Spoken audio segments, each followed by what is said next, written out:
Whenever you think about the NFL, you think about, the San Francisco 49ers being a team that has been loaded for the last, handful of years, 5-6 years. Expected to win a Super Bowl every single time. Numerous different quarterbacks have played quarterback for the San Francisco 49ers team. They've tried to figure out who's the right trigger man to get them over the hump to go. Jed York, owner of the San Francisco 49ers, actually chit-chatted about Kyle Shanahan's thoughts about Brock Purdy week 1 into training camp. And first of all, had no idea this is what this human looked like. Had no idea this is what he sounded like. And this story completely debunks, seemingly, what Peter King was trying to put off into the media just yesterday. I said his honesty, his directness. We haven't really talked much about Brock, but that's a good example of Kyle's directness. Last year in preseason, I think week 1 of training camp, which you have a quarterback that we're paying, I think, $20 million to. You have a guy that you drafted with investing 3 first-round picks into, and he grabs me after practice. He's like, hey man, we got to talk. And that's generally not a good thing when your coach tells you got to talk. Like, all right, what's up? And he's like, I think our third-string quarterback's our best quarterback.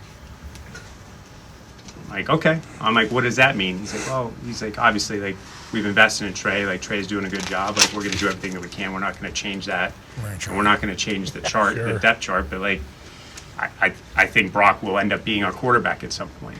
And he didn't force it, right? You had 2 injuries, and that's how Brock ended up playing.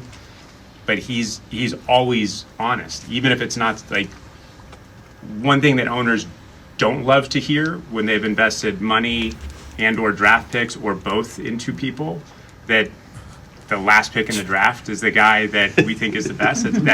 That's generally not great news, but he's honest, and he let it play out the right way.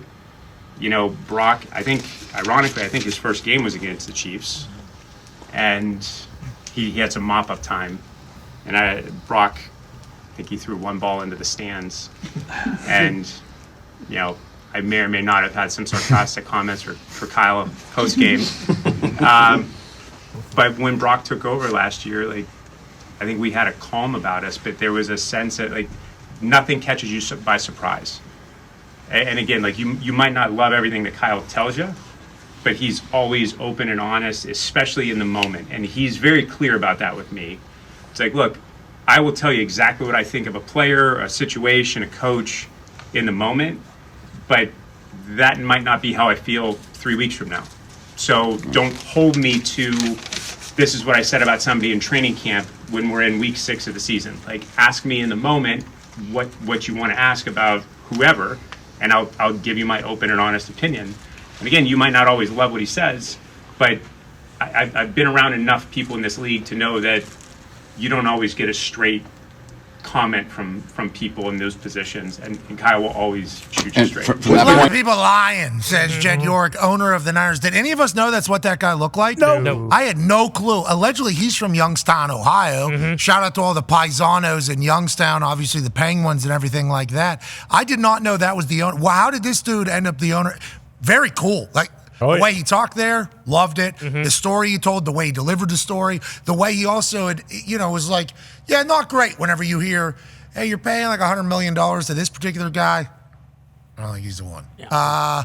You traded 3 basic first rounders for this guy. I don't think he's the one. Well, so what are you geniuses in charge for? Is a potential owner thought. The third stringer is the guy. And I like the fact just rolled with it. You're all right, well, hey, if that's the case, let's go ahead and do this. Having complete faith in the people that you put into positions of power and then them showing up for you. First of all, it has to feel good for Shanahan, who was on the record last week saying, I'll see you on stage, man, to John Lynch, and then it happening. And then him telling Jed York, the owner, first week of training camp, our third string guy is the guy in this whole thing. Shanahan's got a big brain, but also shout out to Jed York being seemingly a very reachable, active owner and handling it all perfectly. And who the hell is it? Did we know that was he owns the team? So he is the acting CEO right now. I believe his mom owns 90% of the team. His uncle, Eddie DeBartolo, who is his mom's brother, used to be the owner. And then I don't know if it was some legal issues or something, but she came in and she got 90% ownership of the team, which she still has and he's the acting CEO. I assume, you assume that he's going to be kind of the next one. But there was I was reading, there was a story going around that like when he first became the CEO, Niners started 0-5, and I think he's told someone in the media like, we're going to rip off 10 straight wins or something like that and go to the playoffs, and everyone kind of shit on him like, hey, this nepotism kid, like the only reason he's in this business is because of his uncle and because of his mom, like doesn't really get it, doesn't understand. They didn't make the playoffs, but I think they won like 9 of their last 10 games or something like that, and he started to get a little bit more respect around the building and everything. And yeah, I'd never heard him talk before, I don't think so. Definitely didn't know that's what he looked like, but that's a really cool clip, and it seems like, he obviously knows what he's doing. Like they trust Shanahan completely, and it doesn't seem like he's one of these owners or people in charge who wants it to be known like, hey, this is my team. Like he's letting Shanahan do his thing and kind of just trusting him and believing in his vision. And I would like to let everybody know, certainly a product of nepotism. Like, absolutely. Sure. Everything Absolutely. they said about him, certainly. That's not his fault, though. No. It's not, at least, we've seen it before where products of nepotism feel as if they've earned the right, and they have an obliviousness to them and a lack of self-awareness and a lack of talent normally and drive and everything that you would expect or hope for people in positions that they get handed to. But like him, he understands, I assume, that my mom's brother, I end up being a CEO of a team. There's only 32 of these. This is a dream for everybody. To remain a human, seemingly, is phenomenal. And then for the success that they're having with the way it's being operated, good for him, good for them. Good for mom, good for son, good for family, good for team. Yeah, good for all of them. But I enjoyed the nice little look behind the scenes where Kyle's like, you know what? Listen, we got 20 in Jimmy. We got 3 first-rounders in a first-round draft pick. The third guy's... He's the best. I'm not going to change. We're not going to ruffle any feathers. I'm not going to change the depth chart, okay? I just got to let you know, okay? Like I assume that happens a lot in the NFL where there's someone further down the draft board who is better, who they don't immediately get the shot because of what has been invested in players in front of them. So that kind of goes back to the conversation about Brock Purdy, about how, like I said last week whenever I was going into the second year, this dude was handed nothing. Like, this dude, as the last pick of the draft, you are promised nothing. Now, whereas his family's successful, I'm not talking about life. I'm talking about in football. I'm talking you have 2 or 3 bad training camp practices. You aren't able to hit either the scout team or maybe what they want you to throw on the defensive side. They'll find some other arm for you because you're a 7th rounder.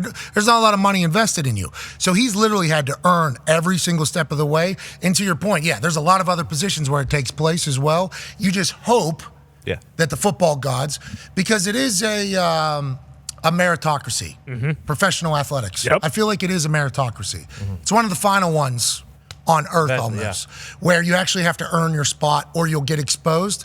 There's been a lot of stories about guys who've been drafted late. I mean, Tom Brady the other day was on.